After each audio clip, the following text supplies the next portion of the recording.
and thank you for joining me on the show today. This is the Now Talks, a collection of inspiring personal stories and leadership lessons from some of the world's most iconic leaders. It is the weekly podcast for women in leadership, brought to you by Nations of Women. My name is Dr. Tina Alton, and I'm your host for today and the coming weeks.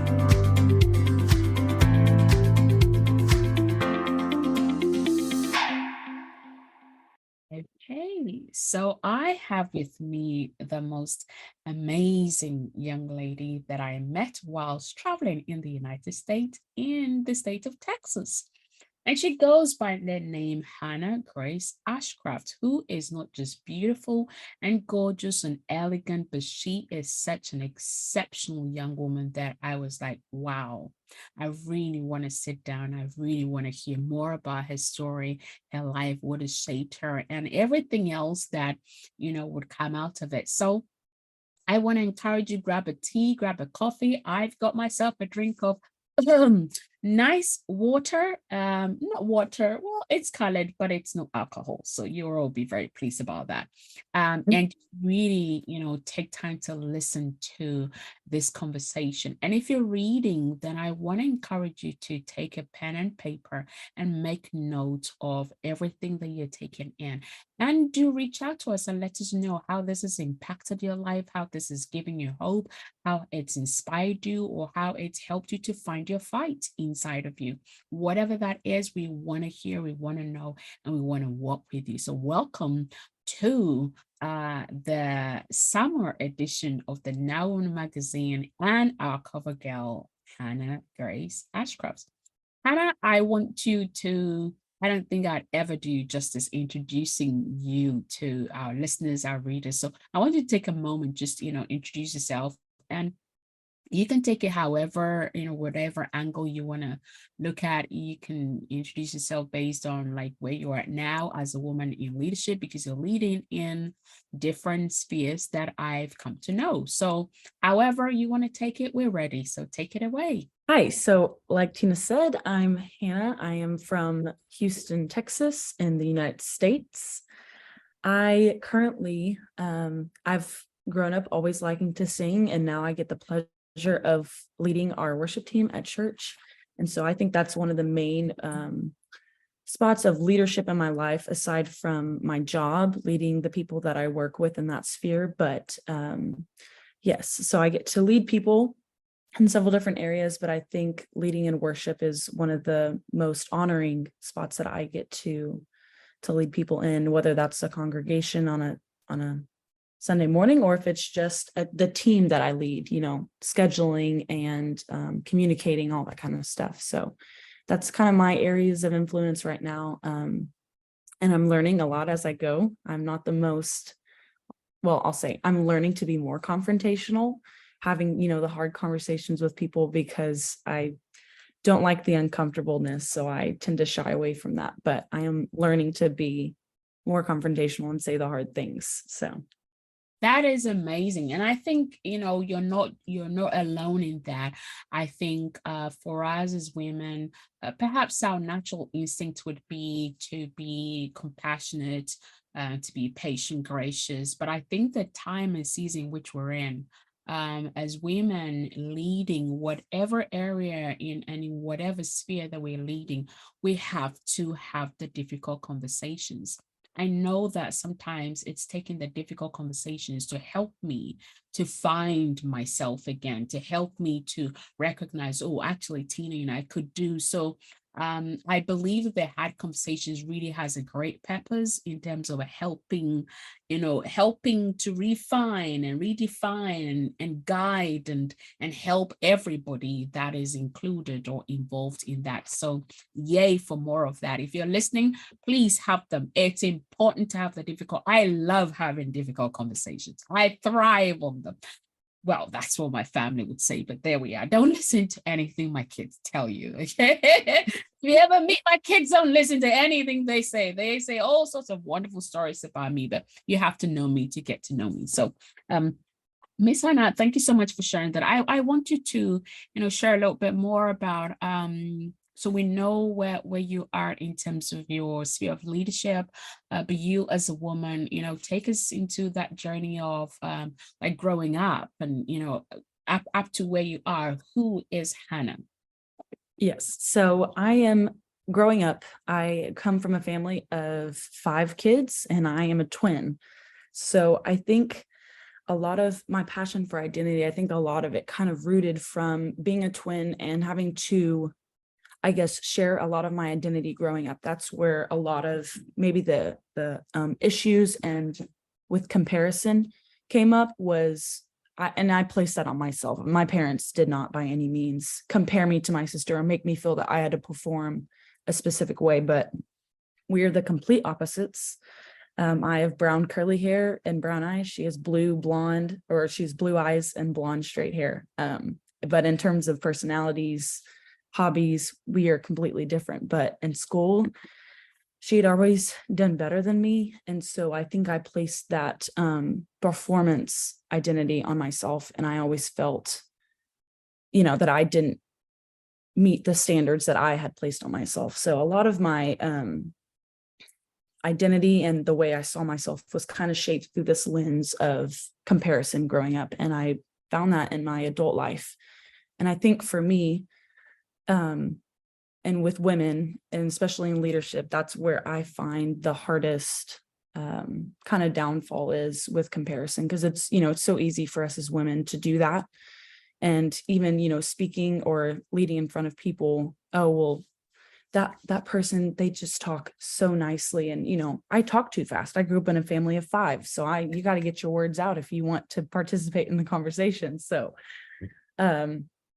it's just little things like that have kind of shaped the way that I live. But throughout the years, I've really gotten to know who I am, who Hannah is, aside from all the other things that I placed on myself. And I really enjoy her now.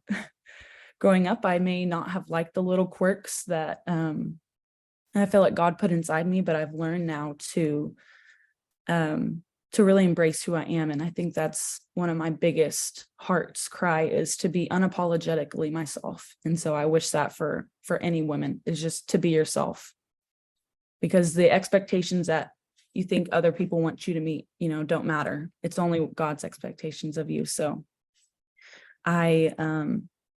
that's my heart's cry, is just to be unique and to be myself without any of the other things. And I gotta tell you, you are unique and as just wonderful as you are, because I felt like when I met you, I really knew I'd met somebody truly unique. And I don't mince my words. I don't say things to people to make, in fact, I don't really care. Like if somebody's wanting me to say something to make them happy, I always tell, I'm not here to massage your ego. Like I don't even have time.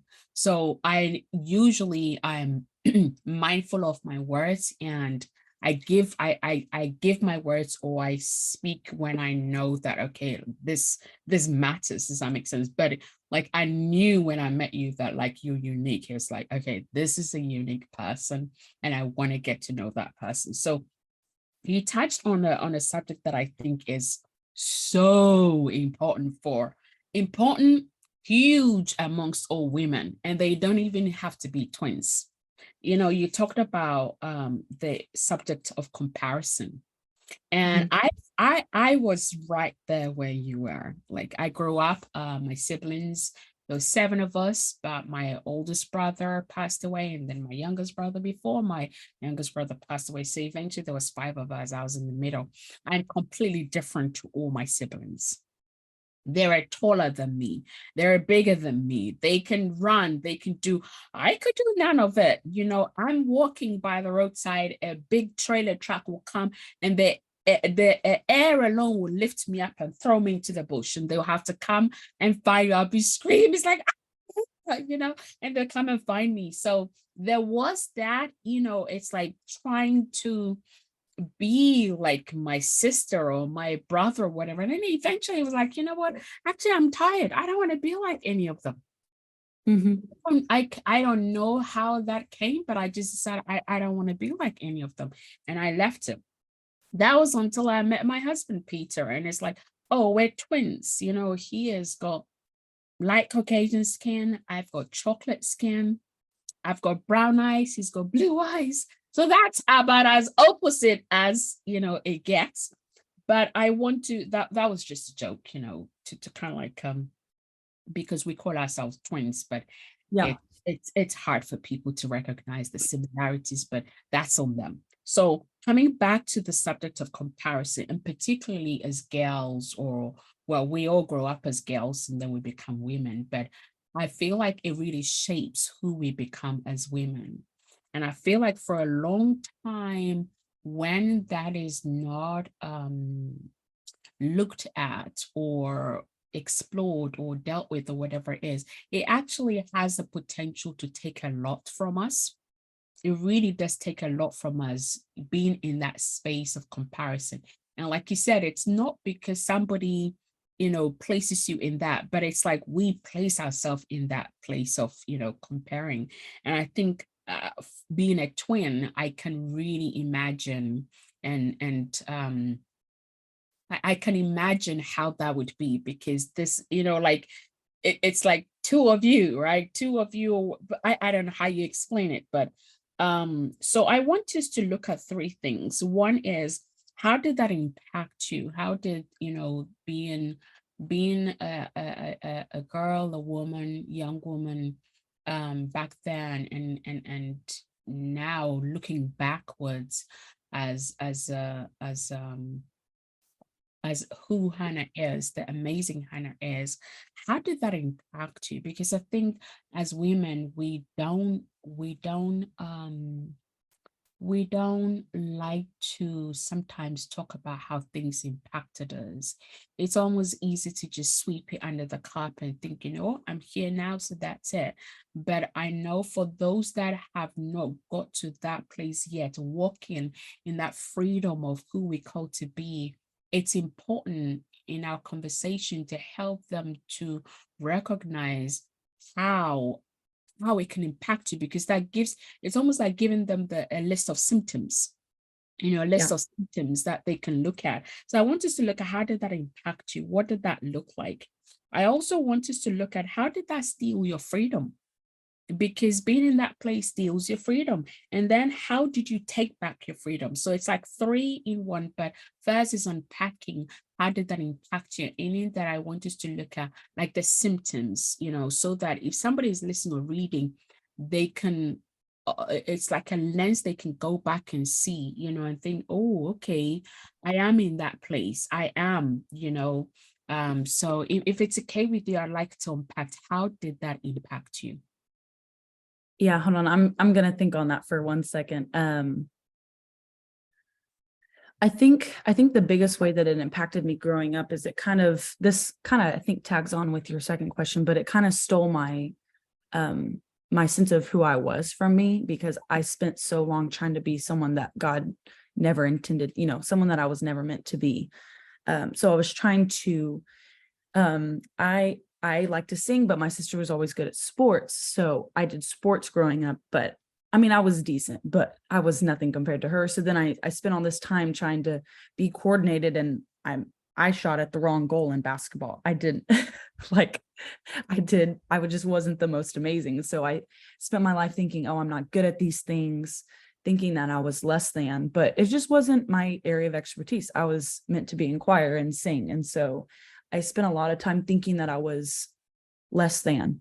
And so then growing up, I just followed this pattern of wanting to be like my siblings. You said you never wanted to be like yours, but I think mine was, I loved my siblings and they were great at so many different things. And so even now in my adult life, I desired to have some of those same qualities, to be a great wife who can bake and cook and, do all these things. And so when I fall short, I beat myself up thinking, oh, well, I don't meet their standards that they set for me, which I set those standards for myself. But so I think looking back on my life, it impacted me because I, for a long time, was not Hannah. I was, a little piece of my sister Hope, and I was a little piece of this person or my friends. And I kind of took a little piece of someone else's identity and tried to put it on myself. But that was, that's not me. And so for a long time, I didn't really know who I was or, what that looked like. So. Thank you so much for that. And what I've got here is like when we're in that space of comparing, it's like we end up going down paths that we were not even meant to go. Like instead of singing, you're doing sports, which is, Mhm. how God intended for you to be. And I've got here that sense of being fragmented because you're looking at that person, that person, that person. So it's different pieces of all of these people trying to coordinate. It's like wearing clothes and putting your arms into the trousers legs. It looks the same, but it doesn't feel the same when you put your arms through the trousers, or likewise if you put your leg through the arms, even though they're all long, sleeved. And so it can make you feel like out of sorts. I've got here conflicted, right? How did that impact your ability to make decisions, to make choices? Because I find that as women, our ability to make decisions is just as important as our inability to make decisions. Both can steal from us. Mhm. So how did this um impact your ability to make decisions or choices? Or were there times that you did not make decisions because of that? That's very interesting. I feel like one of the areas I struggle with the most is being indecisive. And so I actually sometimes will get like, even going to a restaurant, oh my gosh, do I want a hamburger or do I want a sandwich? It feels debilitating sometimes because for a lot of my life, I had so many siblings, decisions were made for me. So in my adult life now, it's like, Hannah, you're an adult, you're leading people, you need to make this decision on your own. But I'm looking to, people on my team, which is okay. You're allowed to collaborate and do things. But I have this sense of fear and anxiety that come up when I have to do things on my own, I think, because it comes with, okay, well, now it's my responsibility. Now if something goes wrong, this is on me. So a fear is attached to it, and feelings of failure can be a big one too when it comes to making decisions. So I think that for sure has shaped how I make decisions, because I think there's well, if I make this decision, I'm going to wish I made the other decision. If I get a sandwich, I'm going to wish I had a burger immediately when I start eating it. I'm like, this isn't what I wanted. So there is a sense of failure that comes with it. And so I've really had to overcome that and just have a confidence that, I'm capable of making a decision. I don't have to look to my mom and call her every 5 seconds when I, need help, or, siblings or whatever. That's amazing. I love what you talked about, because I was going to ask you, how did you overcome that fear and move past it to now be able to make those decisions? But I think the truth is, for all of us, not just a one time, but in different seasons in life, fear of failure is very much part of, I guess, being human, if you will. But it's how much we tolerate it, how much we stay in that place and allow it to paralyze us. That is where then it's like, okay, now there is a problem. But having that sense, I think, it's part of being human. So how, looking at now in today terms, not today as in today Monday, but like as in, being a confident woman, when you come against, or in a situation you have to make a decision, that sense of failure, or creeps up, because it creeps up for all of us. How do you push past it? Do you have like practical ways, practical tips that we can take and apply to enable us to push past, not push past, but get over it, because there's some mountains that you don't walk over, you literally have to just, Yeah. walk through. Yeah. I think sometimes I just have to take a minute and, just clear my mind and, what, just this is, kind of playing what I want to do and make the decision. But I think one of the biggest things is realizing that it's okay if it doesn't work out the way I want it to. There's redemption in everything. So I don't have to make the exact decision. I can learn from my mistakes. So really seeing everything as a learning opportunity. So if I make this decision, it most likely will go better than I think it does half the time, because um, I do have intellect and, wisdom, so I can make a good decision. But if anything goes wrong, ask somebody, go to somebody and say, hey, what can I do better in this situation if it goes south and if it doesn't go well? But knowing and having the confidence to say, what, I am capable. But if it doesn't, these are the things I can do. I can go to someone and talk to them and say, hey, you've done this before. You have expertise in this area. What are ways I can do better? Oh, I love that. I've got here, if you ever have to make a decision or in any part of your life where you've like this overcome with the sense of fear of failure, Hannah's given us some really, really key tips here. Number one is press pause. It's perfectly okay to press pause. Number two is make a plan, right? And within that plan, you have to remember and accept that it's okay. It's Mhm. okay to make a decision. It's okay to go forward. It's okay to do something. But I'm hearing that what it's never okay is to not make a decision. I think to not make a decision is the biggest um I would say, like, insults that we can give ourselves, and nobody likes to be insulted, so why would we insult ourselves? Actually, I think it also disrespect who we're called to be and who we're created to be, because we do have, like you're saying, the intellect, the mind to be able to think, to make a decision. So coming back to the tips Hannah has given us: number one, press pause; number two, plan; number three, remember it's okay; and number four is remind yourself that there is room to learn. There's always room to learn for the next time. And I think my favorite one of all is that ask for help if you have to, because that's a big one. Women, we don't like to ask for help because, oh, I think it's fear of judgment, fear of Mhm. being judged, as in, oh, we're going to be judged, but you're supposed to know this. Well, hello, if I did, I wouldn't be asking. Ta-da.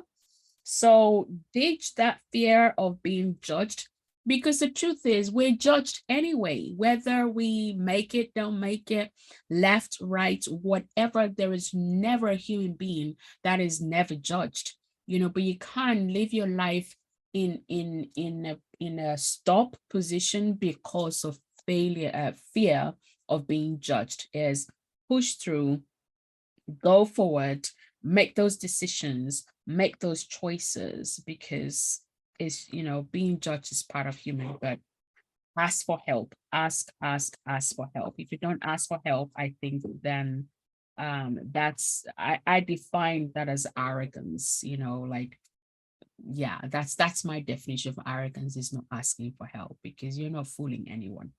Like we wouldn't be fooling anybody by not asking for that help. So I thank you for that. So I think you've already answered the question in terms of how we stole your freedom. And that was, that conflicting, going down different tracks, all of those things. So how did you come out of that? How did you how do like sports, a boxer is like come back, they went in, they had a fight, they lost their title, they trained, they come back again. So how did you come back? How did you rediscover Hannah? How did you come off Yeah. this road into who Hannah is today? I think it's an accumulation of several things, but honestly, having other women in my life to kind of highlight and show me those areas. There's been times that I've come to these conclusions on my own, but my mother-in-law, Amy, she gave me some of the most valuable piece of information. Is for the longest time, I do embarrassing things. I, shoot at the wrong basketball goal in junior high. But she told me, Hannah, learn to laugh at yourself, because the most of my life, I thought people were laughing at me and not with me. And so I tended to silence a lot of the things in my life because I thought I was embarrassing myself or different things. And so really having women in my life to help shape the way that I see myself, and to see that the qualities about myself that I tend to shove down are actually some of the most amazing qualities about me, and to bring them out into the light for everyone to see, that has been the most life-changing for me, I think. This is so good. I've got here having others in our life who bring positive affirmation to us. And then I think this also ties in with the saying that, those who you hang out with have to.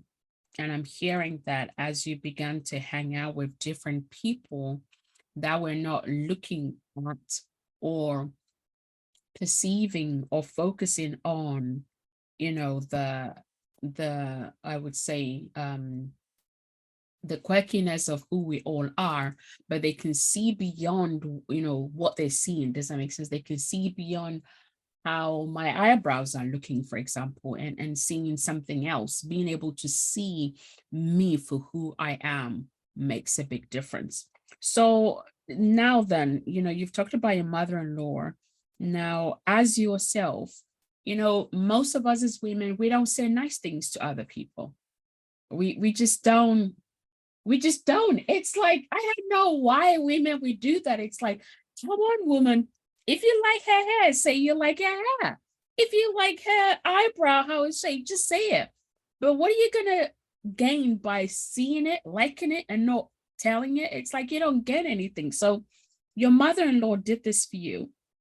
What is your advice for women that may feel like, oh, I really don't know the reason why we don't do that, but may, for whatever reason, will not do that, knowing how that has impacted your life, truly transformed your life, and helped you to now live and breathe, Hannah, the value of that.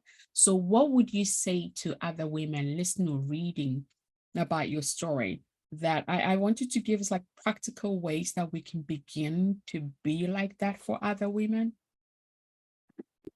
I think it really changes when you stop seeing it. I mean, through the lens of comparison. We can come back to that one, because it's almost like a competition or ammunition. Like, oh, if I compliment her, like, I don't know why, maybe it's a sense of, it makes me feel less when I do that for someone else, but it's actually the exact opposite. I think by blessing others with words can still make, you're not doing it to make me feel better, but knowing that I made someone's day, it doesn't have to be a competition. It doesn't. And so and I think too, if you don't have those women in your life to speak that over you, I think changing your self-talk is a big component. For the longest time, women can be mean, they can say catty things, but this girl, me, I was the meanest person to myself. And I grew up with a lot of, I bullied myself, if you want to put it in that terms. And so anytime I'd make a mistake, oh gosh, Hannah, you're so stupid. Why did you do that? And so I had to, it's difficult, but you have to change the way that your brain automatically wants to go to a situation, and the way that I talk to myself and the way that I communicate in my own brain, switching that to positive self-talk or being more understanding to myself changed a lot. And I think that that'll change other people's lives as well. If I change the way that I talk to myself, now I can interact with women on a deeper level.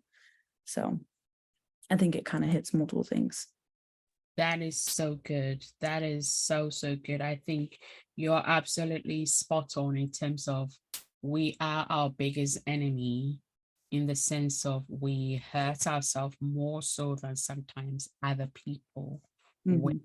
And sometimes where somebody may have been, let's say, the first one to throw that blow or to hurt us, we take that and then we begin to, add yeast to it and make it bigger and bigger and bigger and bigger until it almost like suffocates us and really steals all of who we are, right? So I want you to just now free flow.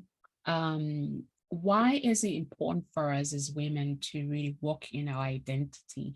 Just again, drawing from your own story that you shared so far, how we place setting expectations on ourselves, how we would talk to ourselves, how we would, try to look at other people, pick pieces, all of those things, and recognizing the pain or the weight that is. Why is it important for us as women to walk in our identity? And how can we begin that process if somebody's really stuck? Because you've given us some really good pointers in how we can recognize that. But as we think about those who are stuck, they just stuck. How can they begin to unstuck themselves? Yeah. I think a big question to ask when it comes to, why is identity so important is whose lives are you wanting to change? If I was the confident person I was supposed to be, and I wasn't afraid to speak on a stage, whose lives could I change? Because our purpose and our identity is not only for us, it affects everyone around us. So if I was the mother I was supposed to be, or the friend, and so if we let those things inhibit us, it'll keep us from anything that we were supposed to do. If we let fear get in the way of, or the negative self-talk that says, oh, I talk too fast, or I say too much, which trying to cut back on this. If I don't speak the most eloquent way, oh, I'm not going to speak on a stage, or I'm not going to lead a team of people because I'm not good at that. Well, I am good at that. And so if I let my negative self-talk and my identity hinder myself, I might never reach the potential that I'm supposed to, or the people that I'm supposed to. So whose lives are you wanting to change? Who do you want to impact? And kind of let that excitement stir up in you. Because my life is so much more fulfilling now, knowing that I've come all this way. I've gotten past all of those insecurities, and, I'm making a difference. That's empowering for me as a woman, is I'm making a difference. In ways that, your second question, you said, how could we, could you repeat that? The second question, good question. My question was free flow too. So I think it's like how, somebody's stuck. We've talked about Oh, that's right. Yeah. How to get unstuck. How Yeah. to get unstuck. Yeah. It's a learning process, and we're not gonna get over it in one night. And for me, that's one of the areas I struggle with the most, is I wanted it all to be done in a day, and that's just not how it works. And so having the patience and the compassion for yourself, knowing that it's gonna, or the grace for yourself, knowing that it's gonna take more than a night. I like to use the example of, Princess and the Pea. One pea under your bed, I mean, like, is like identity, and it can ruin your sleep, your purpose, whatever you want to use the analogy.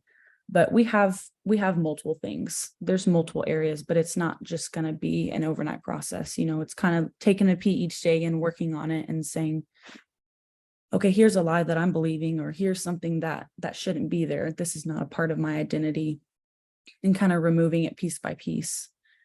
And so there's hope for everyone. I think as long as we surround ourselves with people that are going to challenge us, and to acknowledge the lies. Whenever I say, oh, I'm so stupid, jokingly, no, Hannah, you're not stupid. Okay, sorry, you're right. I'm not stupid. I'm not stupid. And, maybe you have people around you that maybe don't say the same things that the people that I'm around, but at least changing self-talk, stopping a thought in its tracks when you're trying to ruminate. I think knowing that we're fully capable of going through this and winning,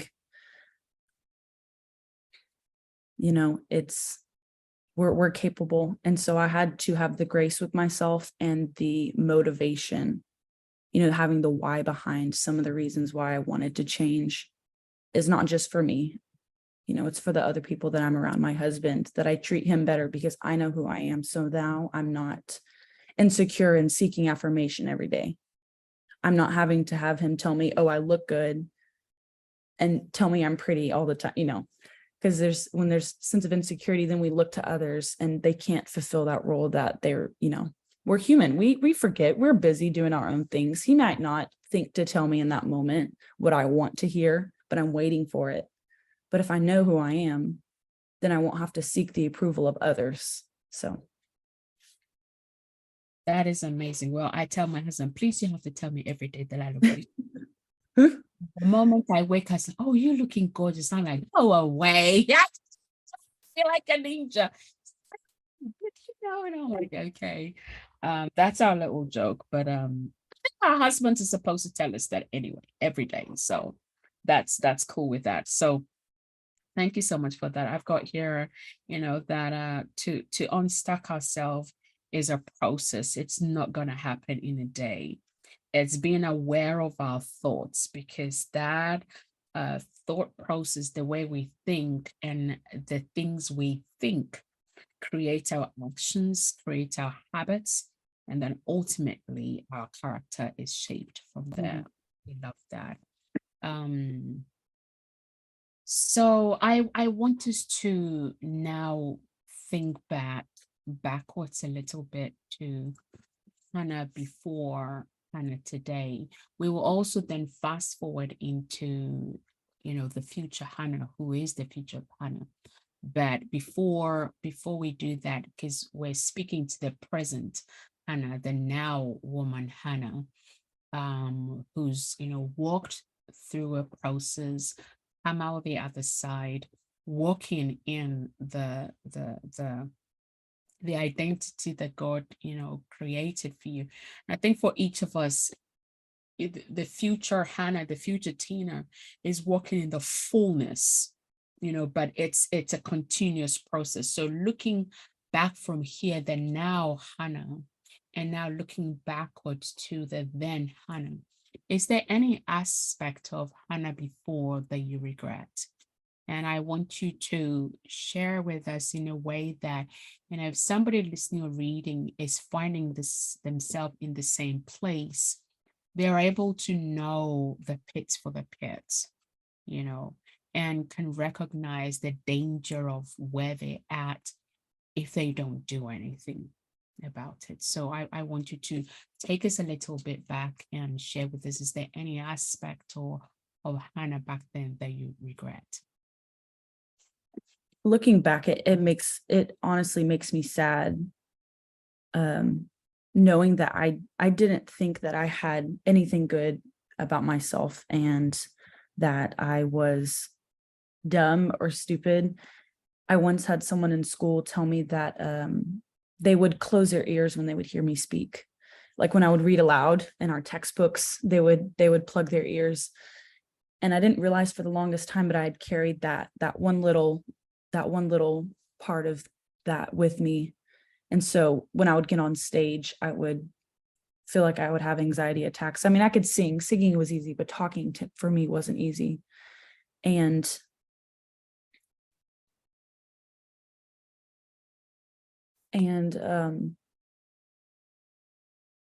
thinking that I was stupid. So then any jobs that I incurred, then I would get nervous because I wasn't the best at spelling, which, I mean, it's okay.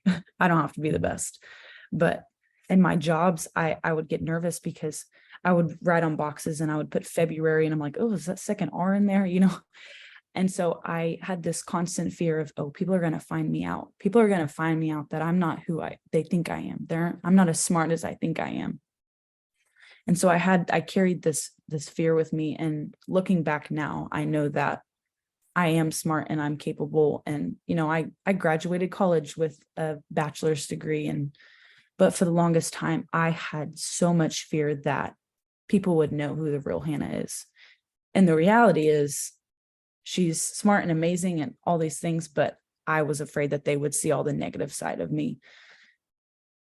And so I silenced that for a really long time, and I let it affect my job, and really it just affected me. No one else saw the things that I thought they saw. No one, people would, say that they thought I was doing a good job. You're doing excellent. You've done XYZ. But I had so much fear of being found out. And I look back and it makes me sad.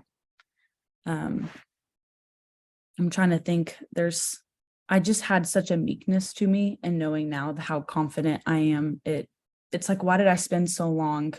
It makes me mad. It's like, why did I spend so long doing that? And I think that's why I have such a passion for this subject and for women, is because you don't spend the rest of your life doing this. Don't try to find the little lies that you're believing. If I'm having extreme anxiety, just saying good morning everyone into a mic, where's that coming from? I need to stop and recognize, like, is this coming from somewhere? And sure enough, it came from a lie that I was believing since childhood. And I learned to silence a lot of the things about me. I thought I was too loud, I was too much, I talked too fast. I really love food, and I would get excited when it was someone's birthday and we got chocolate cake. And once again, I silenced that. Oh, why are you getting so excited over food? That's stupid, Hannah. And I had a memory pop up of someone telling me only fat kids get excited over food. And so once again, I silenced that. Okay, don't show your excitement, because people are going to think that, you have a bad relationship with food. And so this is a lot of personal examples. I don't know if that's too much, but it's recognizing the little lies and, figuring out where it stems from, because you can live your whole life not realizing that you're attaching all of these things to yourself, and it was never meant to be there. Oh, this is so good. Thank you so much. I've got here, it's important for us to, I would say, even from time to time, pause and look at what are the lies that we're believing, right? And then getting to the roots of our attachments to, like you're saying, asking good morning, everybody, countless times.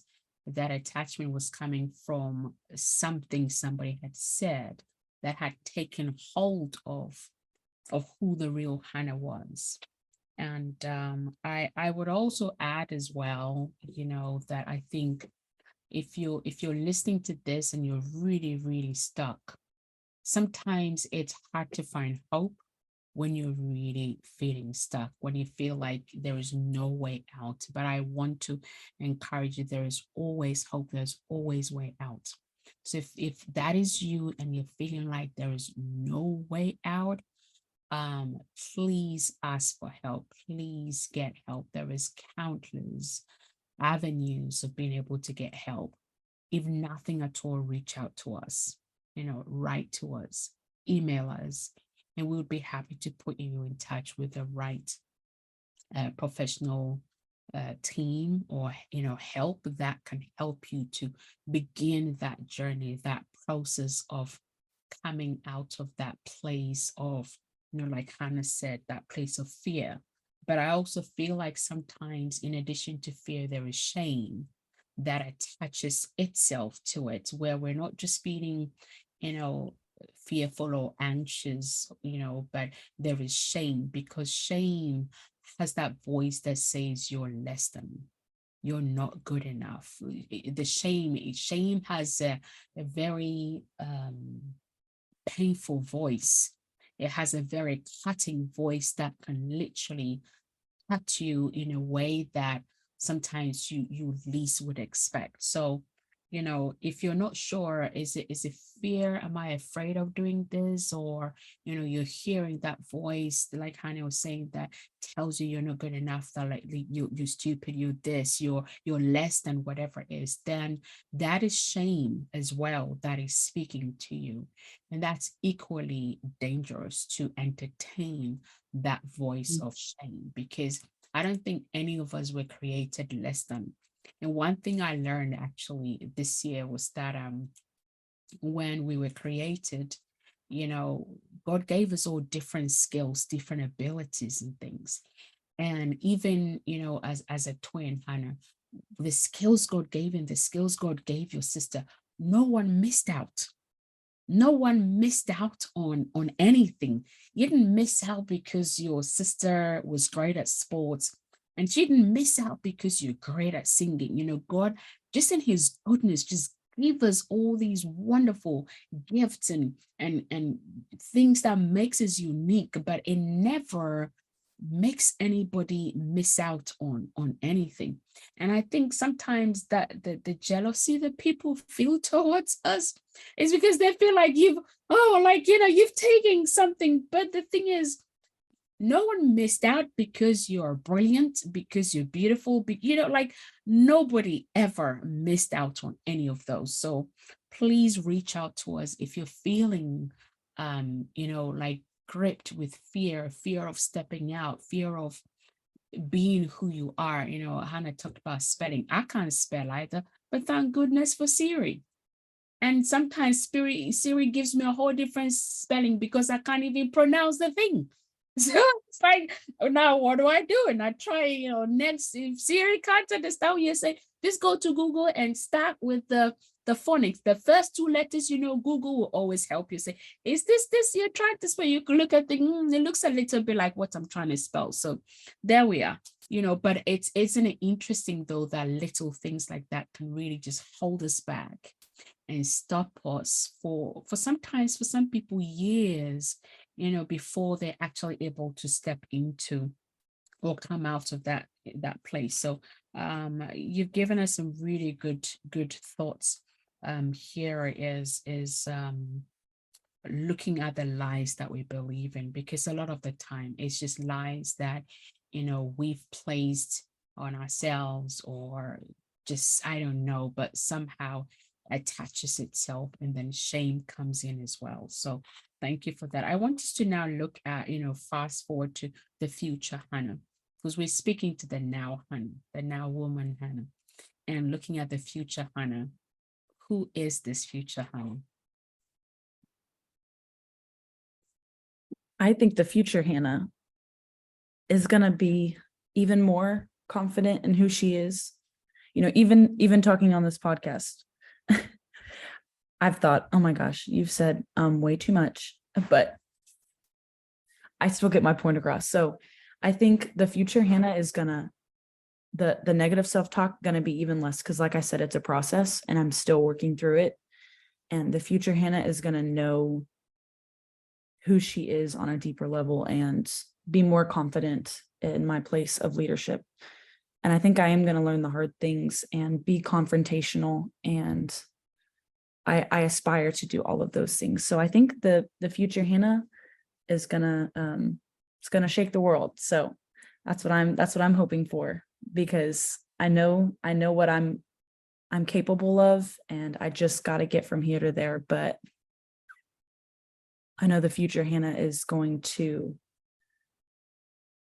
excel all the things that I desire in my heart for now. Wow, I'm kind of like writing as fast as I can here. So what I've heard is the future Hannah is going to be fierce. She's going to be flavored. She's going to be capable. She's going to be outstanding. She's going to be excellent. And she's going to change her generation. Is there anything else that I've missed from the future Hannah that is coming, that is emerging? I think you said it pretty great, fierce. I don't know if I would have said that about myself, but I like that a lot. Yeah, no, I think you hit the mark. I think you got it correct. Thank you. And fears in a good way. Fears is like I don't know how to explain it, but it's what I hear in my not just in my head, but I hear in my mind's eye. In my mind's eye, that's and it's what I'm hearing in my spirit is that the future Hannah that is emerging, she's going to be fierce because she's going to be confident. She's going to be comfortable having difficult conversations. And the truth is, you can't change no one if you're not willing to be fierce. So you're going to show up. You're going to be all of who you are. You're going to be walking in the fullness of who you're called to be. You're going to be flavored. Flavored means variety. So you're going to be able to adapt to the environment, to the situation. You're going to have, if it's compassion you need, it's compassion. If it's empathy, if you have to be outright and fierce, then you and bold, then that's where you're going to be. So you're going to be flavored. You're going to be even more capable, which means that you're going to be going for it and at it. Outstanding. I think it takes outstanding women to really change the world. Outstanding ordinary women like you, like us, to change the world. And I think we do very well as women to be excellent. We're excellent in who we are as women. So I see a future Hannah who is excellent. And I'm going to add as well, super elegance. Your elegance, you have not even seen anything yet. Just mark my words. And my favorite one of all is I see a future Hannah who's going to change her generations. Thank you so much. In wrapping up, if there is 1, 2, 3, or however many you want, and you can never talk too much to me. Like I love to talk. I enjoy conversations like this. I just enjoy it. So, like it's never too much ever for me. But if there is one thing, two things, three things that we can learn from your life, or that I can learn from your life, what would you want that to be? It's a good question. I think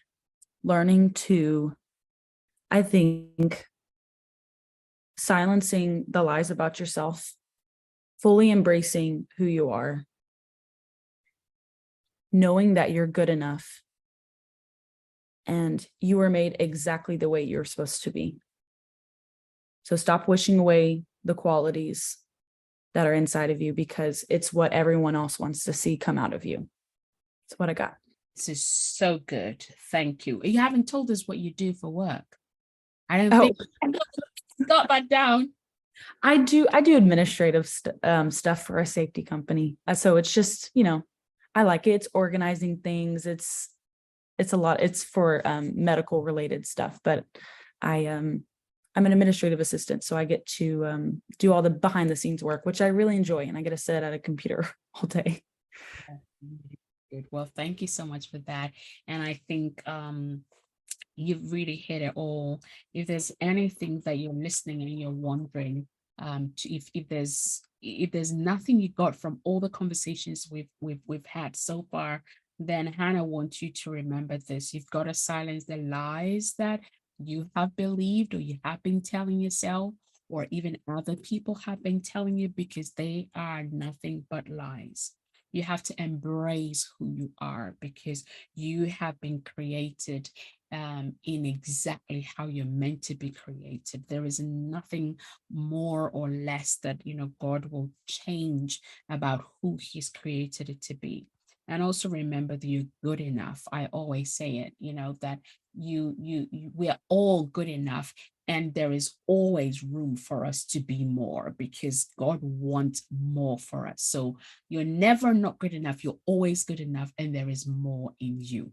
So I love that. Thank you so much, Hannah, for just spending this time with us, just giving us a little glimpse into your life, into what shaped you, into your journey, and really helping us even catch a glimpse of the future Hannah that is coming. We hope we'll be able to have you again, another time on this podcast and the Now magazine.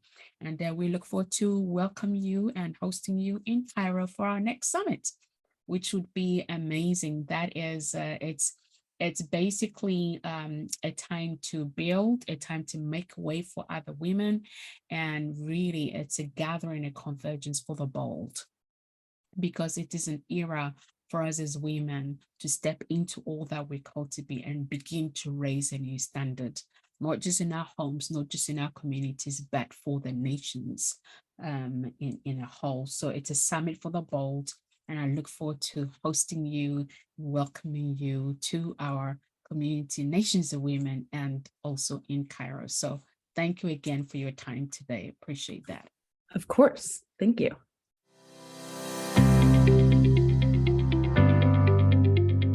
And that's all for this week. You've been listening to Dr. Tina Alton with the Now Talks, the weekly podcast for women in leadership, brought to you by Nations of Women. All that remains is for me to say have a fantastic week, stay safe, and reach out if you need any help now at nationsofwomen.com. Until next time, enjoy the pursuit of your potential, and remember, now is your time.